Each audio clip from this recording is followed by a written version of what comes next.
Hello मेरे प्यारे साथियों, कैसे हैं आप लोग। उम्मीद करते हैं आप लोग अच्छे होंगे और आपकी पढ़ाई भी अच्छी तरह से चल रही होगी। तो दोस्तों, जैसा कि आप लोग को पता है कि आपका एग्जाम जो बहुत नजदीक हो चुका है। फिर 3 फरवरी को आपका एग्जाम है और टाइम बहुत कम बचा है। तो इसीलिए आपके लिए सबसे बेटर आज ऑब्जेक्टिव क्वेश्चन लाए हैं। 100 ऑब्जेक्टिव क्वेश्चन पॉलिटिकल साइंस के लाए हैं, जो बहुत ही इंपॉर्टेंट क्वेश्चन है, जिसमें हम लोग 50 ऑब्जेक्टिव क्वेश्चन पार्ट 1 में कर चुके थे और 50 ऑब्जेक्टिव क्वेश्चन इस पार्ट में करने वाले हैं। तो चलिए आज की क्लास को बिना विलंब के शुरू करते हैं। अगर आप चैनल पर पहली बार आए हैं तो चैनल को सब्सक्राइब कर लीजिएगा और वीडियो को लाइक कर अपने दोस्तों से जरूर शेयर कीजिएगा। अगर आपने पिछला वीडियो नहीं देखे हैं तो पिछला वीडियो जाके जरूर देख लें। यानी हम लोग जो है पार्ट 1 में 50 ऑब्जेक्टिव किए थे और 51 से आज का ऑब्जेक्टिव 51 से 100 ऑब्जेक्टिव करेंगे। तो जिसमें आपका पहला क्वेश्चन आज का है कि भारतीय संविधान में नागरिकता से संबंधित प्रावधान किस भाग में है। तो नागरिकता से संबंधित प्रावधान आपका भाग 2 में है। किसमें? भाग 2, यानी ऑप्शन नंबर बी जो है इनका बिल्कुल करेक्ट आंसर हो जाएगा। और आपका अगला क्वेश्चन यानी क्वेश्चन नंबर सेकंड है, संविधान में समता का अधिकार किस अनुच्छेद से प्रारंभ होता है। सॉरी, समानता का अधिकार किस अनुच्छेद से प्रारंभ होता है। समानता का अधिकार एक मौलिक अधिकार है, यानी सबको समान अधिकार मिलना चाहिए, जो अनुच्छेद 14 से शुरू होता है। अनुच्छेद 14 से, यानी ऑप्शन नंबर सी हो जाएगा इनका बिल्कुल करेक्ट आंसर। और आपका अगला क्वेश्चन यानी क्वेश्चन नंबर 53 है, शिक्षा का अधिकार किस संविधान संशोधन के द्वारा जोड़ा गया था। तो यह संविधान संशोधन के द्वारा जो है 86वां संविधान संशोधन 2002 के द्वारा जोड़ा गया था, यानी 86वां संविधान संशोधन 2002 के द्वारा जोड़ा गया था। किसको? शिक्षा का अधिकार को।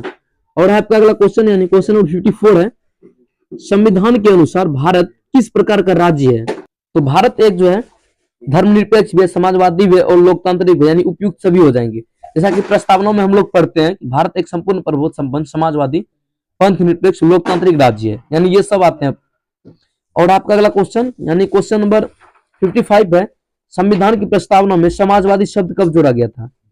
यानी समाजवादी शब्द जोड़ा गया था 42वां संविधान संशोधन 1976। और आपका अगला क्वेश्चन यानी क्वेश्चन नंबर 56 है, राष्ट्रपति को महाभियोग द्वारा हटाने की प्रक्रिया कहां वर्णित है। यानी राष्ट्रपति को महाभियोग द्वारा हटाने की प्रक्रिया कहां वर्णित है। ऑप्शन आपका अनुच्छेद 52, अनुच्छेद 56, अनुच्छेद 61, अनुच्छेद 72। तो आपका जो राष्ट्रपति को हटाने की प्रक्रिया महाभियोग द्वारा, यह आपका अनुच्छेद 61 में उल्लेख है। किसमें? अनुच्छेद 61 में। और आपका अगला क्वेश्चन यानी क्वेश्चन 57 है, राज्यसभा के सदस्यों का चुनाव कौन करता है। राज्यसभा के जो है सदस्यों का चुनाव कौन करता है। तो राज्यसभा के जो सदस्य का चुनाव करता है वो विधानसभा करता है। हम लोग देखिए, हम लोग विधानसभा में किसी को हम लोग विधानसभा में भेजते हैं, यानी जनता के द्वारा विधानसभा चुनाव चूज होता है और विधानसभा के द्वारा जो है राष्ट्र सदस्यों का चुनाव होता है। किसका? राज्यसभा का। और आपका अगला क्वेश्चन यानी क्वेश्चन नंबर 58 है, लोकसभा अध्यक्ष का चुनाव कौन करता है। जिनके ऑप्शन है राष्ट्रपति, प्रधानमंत्री, लोकसभा के सदस्य या राज्यसभा, तो इनका चुनाव आपका करता है तो लोकसभा के जो निर्वाचित सदस्य वो करते हैं, यानी सांसद जिसको बोलते हैं हम लोग। और आपका अगला क्वेश्चन यानी क्वेश्चन नंबर 59 है, संसद का संयुक्त सत्र कौन बुलाता है। जिनके ऑप्शन है प्रधानमंत्री, राष्ट्रपति, लोकसभा अध्यक्ष या राज्यसभा सभापति। तो भारत के जो राष्ट्रपति है यह संसद का संयुक्त सत्र बुलाता है, यानी ऑप्शन नंबर बी हो जाएंगे इनका बिल्कुल करेक्ट आंसर। अगर आपको वीडियो अच्छा लग रहा हो तो वीडियो को लाइक करें, चैनल को सब्सक्राइब करें और अपने दोस्तों से जरूर शेयर करें। और आपका अगला क्वेश्चन यानी क्वेश्चन नंबर 60 है, संसद का कार्यकाल क्या। अगला क्वेश्चन आपका, संसद का कार्यकाल समाप्त होने से पहले भंग करने की शक्ति किसके पास होती है। यानी किसी भी संसद को कार्यकाल समाप्त होने से पहले उसको भंग करने की शक्ति जो होती है वो होती है केवल भारत के राष्ट्रपति के पास। किसके पास? भारत के राष्ट्रपति के पास। और आपके लिए इससे रिलेटेड एक क्वेश्चन है कि वर्तमान में भारत का राष्ट्रपति कौन है। इसका आंसर आप लोग को कमेंट में देना है। कहां देना है? कमेंट में। यानी भारत का वर्तमान राष्ट्रपति कौन है। और आपका अगला क्वेश्चन 61 नंबर है, सर्वोच्च न्यायालय के मुख्य न्यायाधीश की नियुक्ति कौन करता है। यानी तो मुख्य न्यायाधीश होता है सर्वोच्च न्यायालय के, उनका नियुक्ति कौन करता है। तो उनका नियुक्ति करता है हमारा भारत के राष्ट्रपति। कौन करता है? भारत के राष्ट्रपति। और है आपका अगला क्वेश्चन यानी क्वेश्चन नंबर 62 है, सर्वोच्च न्यायालय के न्यायाधीश कितनी आयु तक पद पर रहते हैं। यानी सर्वोच्च न्यायालय के जो न्यायाधीश होते हैं कितनी आयु तक वह पद पर रह सकते हैं। तो वह 65 वर्ष तक, अधिकतम कितने वर्ष तक, 65 वर्ष तक अपने पद पर रह सकते हैं। और आपका अगला क्वेश्चन है, यानी क्वेश्चन नंबर 63 है, उच्च न्यायालय के न्यायाधीश की सेवानिवृत्ति आयु कितनी है? यानी उच्च न्यायालय के जो न्यायाधीश है उनकी सेवानिवृत्ति आयु कितनी होती है? तो वह होती है आपका 62 वर्ष। कितनी? 62 वर्ष। और आपका अगला क्वेश्चन यानी क्वेश्चन नंबर 64 है, संघ और राज्य के बीच विवादों का निपटारा कौन करता है? जिनके ऑप्शन है संसद, राष्ट्रपति, सर्वोच्च न्यायालय या राज्यसभा। संघ और राज्य के बीच विवादों का निपटारा कौन करता है आपका? तो यह आपका जो विवादों का निपटारा करता है ये करता है आपको सर्वोच्च न्यायालय। कौन करता है? सर्वोच्च न्यायालय। यानी ऑप्शन नंबर सी हो जाएगा इनका बिल्कुल करेक्ट आंसर। और आपका अगला क्वेश्चन यानी क्वेश्चन नंबर 65 है, राज्यपाल की नियुक्ति कौन करता है? तो राज्यपाल की नियुक्ति करता है आपका कौन? राष्ट्रपति। मुख्यमंत्री। और आपका अगला क्वेश्चन है क्वेश्चन नंबर 66 है, राज्यपाल का कार्यकाल कितना होता है? राज्यपाल का कार्यकाल कितना होता है? यह होता है आपका 5 वर्ष। कितने वर्ष? 5 वर्ष। और आपका अगला क्वेश्चन यानी क्वेश्चन नंबर 67 है, भारत में योजना आयोग का स्थान किसने लिया है? यानी भारत में जो योजना आयोग है उनका स्थान किसने लिया है? ऑप्शन आपका वित्त आयोग, नीति आयोग, चुनाव आयोग या मानवाधिकार आयोग। इनका लिया है नीति आयोग ने। किसने? नीति आयोग, जिसको नीति आयोग, नीति आयोग कहते हैं, जो 1 जनवरी 2015 को लाया गया है। और आपका अगला क्वेश्चन यानी क्वेश्चन नंबर 68 है, वित्त आयोग का गठन कौन करता है? जिनके ऑप्शन है संसद, प्रधानमंत्री, राष्ट्रपति या सर्वोच्च न्यायालय। तो इनका गठन कौन करता है? राष्ट्रपति। और आपका अगला क्वेश्चन, समवर्ती सूची में विषयों की संख्या कितनी होती है? यानी समवर्ती सूची उसमें विषय की संख्या कितनी होती है? जिनके ऑप्शन है 47, 52, 66 या 100। इनका आंसर देना आप लोग को। तो यह आपका 52 यानी ऑप्शन नंबर बी हो जाएंगे इनका बिल्कुल करेक्ट आंसर। और आपका अगला क्वेश्चन, संघ सूची में विषय की संख्या कितनी होती है? यानी संघ सूची में विषय की संख्या, जिनके ऑप्शन 66, 97, 100 या 250।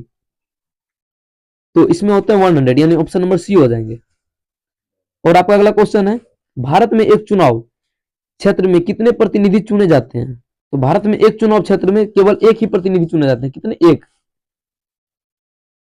और आपका अगला क्वेश्चन, चुनाव आयोग एक डैश संस्था है। तो चुनाव आयोग जो है एक प्रकार की संवैधानिक संस्था है। कैसी है? संवैधानिक। और है आपका अगला क्वेश्चन, चुनाव आयोग की जो है क्या है? अगला क्वेश्चन आपका, चुनाव आयोग की स्थापना कब हुई थी? जिनके ऑप्शन आपका 1947, 1949, 1950 या 1952। चुनाव आयोग की जो स्थापना हुई थी 25 जनवरी 1950 को हुई थी। कब हुई थी? 25 जनवरी 1950। और है आपका अगला क्वेश्चन, क्वेश्चन नंबर 74 है, मतदाता सूची तैयार करने के लिए जिम्मेवारी किसकी है? जिनके ऑप्शन है संसद, राज्य सरकार, चुनाव आयोग या सर्वोच्च न्यायालय। तो इनकी सूची तैयार करने की जिम्मेवारी कौन होता है? किसके पास होती है? चुनाव आयोग के पास। और आपका अगला क्वेश्चन यानी क्वेश्चन नंबर 75 है, लोकतंत्र का मूल आधार क्या है? जिनके ऑप्शन है संविधान, चुनाव, जनता की भागीदारी या कानून। तो इनकी जो मूल आधार होती है ये होती है यानी जनता की संप्रभुता जो होती है ये होती है इसका मूल आधार। जैसे चुनाव होता है, समय समय पर चुनाव होता है, यही लोकतंत्र का मूल आधार है। और आपका अगला क्वेश्चन यानी क्वेश्चन नंबर 76 है, प्रेस की स्वतंत्रता किस मौलिक अधिकार के अंतर्गत आती है? यानी प्रेस की स्वतंत्रता किस मौलिक अधिकार के अंतर्गत आती है? समानता का अधिकार, स्वतंत्रता का अधिकार, शोषण के विरुद्ध अधिकार या धर्म के विरुद्ध अधिकार। सॉरी, धर्म का स्वतंत्रता। तो यह आपका आता है स्वतंत्रता का अधिकार, यानी अनुच्छेद 19 किसमें आता है? अनुच्छेद 19 के परंतुक 1 के उपरंतुक ए में। और आपका अगला क्वेश्चन यानी क्वेश्चन नंबर 77 है, शीत युद्ध की समाप्ति का प्रमुख कारण क्या है? ये तो हिस्ट्री का क्वेश्चन आ गया। शीत युद्ध का समाप्ति का प्रमुख कारण क्या था? सोवियत संघ का विघटन। क्या था? सोवियत संघ का विघटन। और आपका अगला क्वेश्चन यानी क्वेश्चन नंबर 78 है, संयुक्त राष्ट्र महासभा की बैठक कितने समय में होती है? यह जो होती है आपका हर साल सितंबर के माह में शुरू होती है और दिसंबर तक होती है, यानी 3 माह का जो होता है प्रत्येक साल होती है। कितने माह का? 3 माह का। और आपका अगला क्वेश्चन, अगर आपने अभी तक वीडियो को लाइक नहीं किए हैं तो वीडियो को लाइक कर चैनल को सब्सक्राइब कर लीजिएगा, ताकि हमारा इसी तरह का इंफॉर्मेशन वीडियो आप तक पहुंचते रहे। संयुक्त राष्ट्र संघ का प्रशासनिक प्रमुख कौन होता है? जिनके ऑप्शन है महासचिव, राष्ट्रपति, अध्यक्ष या सुरक्षा परिषद प्रमुख। तो संयुक्त राष्ट्र संघ का प्रशासनिक होता है महासचिव। कौन होता है? महासचिव। और आपका अगला क्वेश्चन यानी क्वेश्चन नंबर 80 है, भारत का संयुक्त राष्ट्र संघ का सदस्य कब बना? सदस्य कब बना था भारत संयुक्त राष्ट्र संघ का? 30 अक्टूबर 1945 में। कब बना था? 30 अक्टूबर 1945 में। और आपका अगला क्वेश्चन यानी 81 है, गुट निरपेक्ष आंदोलन का प्रमुख उद्देश्य क्या था? जिनके ऑप्शन है सैन्य शक्ति बढ़ाना, किसी गुट में शामिल होना, स्वतंत्र विदेशी नीति अपनाना या युद्ध करना। तो गुट निरपेक्ष का मतलब होता है स्वतंत्र विदेश नीति अपनाना, यानी सिर्फ अपना, किसी गुट में शामिल नहीं होना। और आपका अगला क्वेश्चन यानी क्वेश्चन नंबर 82 है, पंचायती राज व्यवस्था किस स्तर पर लागू होता है? जिनके ऑप्शन आपका केंद्रीय स्तर पर, राज्य स्तर पर, स्थानीय स्तर पर या अंतरराष्ट्रीय स्तर पर। तो पंचायती राज व्यवस्था जो आपका स्थानीय स्तर पर होता है। किसके स्तर पर? स्थानीय स्तर पर। और आपका अगला क्वेश्चन यानी क्वेश्चन नंबर 83 है, 73वां संविधान संशोधन किसके संबंधित हुआ? जिनके ऑप्शन है नगर निकाय, पंचायत, विधानसभा या संसद।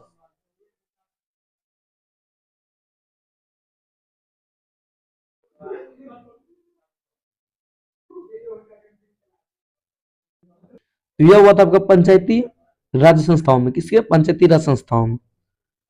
और आपका अगला क्वेश्चन यानी क्वेश्चन नंबर 84 है, 74वां संशोधन संविधान किसके संबंधित है? यानी 74वां संविधान संशोधन किससे संबंधित है? जिनके ऑप्शन है ग्राम पंचायत, नगर निकाय, विधानसभा या लोकसभा।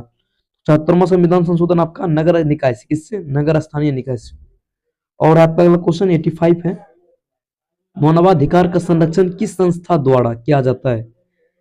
जिनके ऑप्शन है संसद द्वारा, सर्वोच्च न्यायालय द्वारा, राष्ट्रीय मानवाधिकार आयोग द्वारा, नीति आयोग के द्वारा। तो इनका जो है संस्था संरक्षण राष्ट्रीय मानवाधिकार आयोग के द्वारा किसके किया जाता है? यानी UNHRC के द्वारा। और आपका अगला क्वेश्चन 86 है, भारत में मौलिक अधिकार की रक्षा कौन करता है? भारत में मौलिक अधिकार की रक्षा जो आपका न्यायपालिका करता है। कौन? न्यायपालिका। और आपका अगला क्वेश्चन है 87 है, संविधान संशोधन का अधिकार किसके पास है? यानी संशोधन करने का अधिकार केवल और केवल संसद के पास है। किसके पास? भारत की संसद के पास। और आपका अगला क्वेश्चन है 88 है, सार्वभौमिक वयस्क मताधिकार का अर्थ क्या है? सार्वभौमिक मताधिकार, सबको वोट देने का अधिकार। सार्वभौमिक मताधिकार का सबको वोट देने का अधिकार है। और आपका अगला क्वेश्चन, भारत में पहली आम चुनाव कब हुई थी? तो भारत में पहली आम चुनाव कब हुई थी? 1951 से 1952 तक। और आपका अगला क्वेश्चन है 90 नंबर क्वेश्चन है, लोकतंत्र में अंतिम सत्ता किसके पास होती है? जिनके ऑप्शन है आपका राष्ट्रपति, संसद, सरकार या जनता। तो लोकतंत्र में अंतिम सत्ता किसके पास होती है? जनता के पास। यानी ऑप्शन नंबर डी हो जाएंगे इनका करेक्ट आंसर। और आपका अगला क्वेश्चन है यानी क्वेश्चन नंबर 91 है, संविधान सभा की प्रारूप समिति के अध्यक्ष कौन थे? तो प्रारूप समिति के अध्यक्ष थे डॉक्टर भीमराव अम्बेडकर। कौन थे? डॉक्टर भीमराव अम्बेडकर। और आपका अगला क्वेश्चन है, भारत का संविधान विश्व का सबसे डैश संविधान है। तो भारत का सबसे विस्तृत संविधान, विश्व में सबसे बड़ा संविधान, लिखित और सबसे बड़ा संविधान किसका है? भारत का। लिखित हो जाएगा, क्या होगा? विस्तृत और लंबा संविधान। लिखित और विस्तृत है तो विस्तृत संविधान इसमें हो जाएगा। और आपका अगला क्वेश्चन है, राज्य की नीति निर्देशक सिद्धांत का उद्देश्य क्या है? जिनके ऑप्शन है कानून बनाना, समाजवादी राज्य की स्थापना, शासन चलाना या न्याय देना। तो इनका मुख्य उद्देश्य क्या है? समाजवादी राज्य की स्थापना करना। और आपका अगला क्वेश्चन है, लोकसभा में क्या है? लोकसभा में अविश्वास प्रस्ताव किसके विरोध लाया जाता है? जिनके ऑप्शन है राष्ट्रपति, राज्यपाल, प्रधानमंत्री या मुख्यमंत्री। तो यह लाया जाता है आपका मंत्रिपरिषद यानी प्रधानमंत्री के तहत। और आपका अगला क्वेश्चन है यानी क्वेश्चन 95 है, प्रधानमंत्री का पद किस प्रकार का होता है? जिनका ऑप्शन है नाम मात्र, वास्तविक कार्यपालिका, संवैधानिक या न्यायिक। तो यह होता है वास्तविक कार्यपालिका। क्या होता है? वास्तविक कार्यपालिका। और आपका अगला क्वेश्चन है, भारत में धर्मनिरपेक्ष का अर्थ क्या है? भारत में धर्मनिरपेक्ष क्या अर्थ है? धर्म का विरोध, एक धर्म को मानना, सभी धर्म को सम्मान, या धर्म को समाप्त करना। तो धर्मनिरपेक्ष का क्या मतलब होता है? सभी धर्म का सम्मान देना, यानी भारत में सब धर्म एक समान है। और आपका अगला क्वेश्चन है, संयुक्त राष्ट्र सुरक्षा परिषद का अस्थायी सदस्य कौन नहीं है? तो भारत इसका अस्थायी सदस्य नहीं है, वो अस्थायी सदस्य है, यानी यूएनओ का अस्थायी सदस्य नहीं है भारत। और आपका अगला क्वेश्चन है, वीटो शक्ति का प्रयोग कौन करता है? यानी वीटो शक्ति का प्रयोग कौन करता है? जिनका ऑप्शन है महासचिव, महासभा, अस्थायी सदस्य या सभी सदस्य। तो वीटो शक्ति का जो है प्रयोग करता है आपका जो वहां का सदस्य, अस्थायी सदस्य होता है, वही करता है। और आपका अगला क्वेश्चन है, यानी क्वेश्चन नंबर 99 है, भारत की विदेश नीति का प्रमुख सिद्धांत क्या है? जिनका ऑप्शन है साम्राज्यवाद, उपनिवेशवाद, गुट निरपेक्षता या सैन्यवाद। प्रमुख सिद्धांत क्या है? गुट निरपेक्षता। और आपका अगला क्वेश्चन है, संविधान लागू होने से पहले इसे कब अंगीकृत किया गया? जिनके ऑप्शन है 15 अगस्त 1945, 26 जनवरी 1950, 26 नवंबर 1949, 2 अक्टूबर 1950। तो 26 नवंबर 1949 को इसे अंगीकृत किया गया था। तो दोस्तों ये थी आज की मजेदार क्लास। आशा करता हूं आपको ये क्लास अच्छी तरह समझ में आया होगा। और आपका आज का 50 ऑब्जेक्टिव में कितना ऑब्जेक्टिव सही हुआ ये कमेंट में जरूर बता के जाइएगा। मिलते हैं इसी तरह के वीडियो के साथ अगले दिन। तब तक अपना ख्याल रखें, अपने परिवार का ख्याल रखें। धन्यवाद।